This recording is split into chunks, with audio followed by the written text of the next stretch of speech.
memang keluarga kami sangat susah. My father agak berusia, jadi tak bekerja sangat. Dia bekerja di tepi jalan, repair kasut.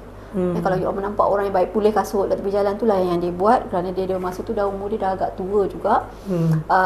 Jadi bila masa dia sihat dia buatlah, kalau tak dia tak buat. Jadi income dia tak tetap. Kami 4 beradik tinggal di Bandaraya Kuala Lumpur ni.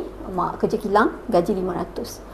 Cuba bayangkan dengan 500 tu cukup ke nak hidup untuk 6 beranak nak belajar lagi. Memang struggle, sangat struggle tu. Saya kata tak ada dalam kategori B dah, tak tahu B mana. Jadi ini perspektif Kak Oni lah. Pilihan yang Kak Oni ambil daripada kita memilih jalan yang orang kata macam tadilah ditaja oleh orang perseorangan, baiklah kita memilih jalan lain. Sebenarnya ada banyak jalan, cuma kita nak ke tidak. Sebab setengah orang dia nak jalan mudah. Bila jalan mudah ni, inilah jalan yang dipilih.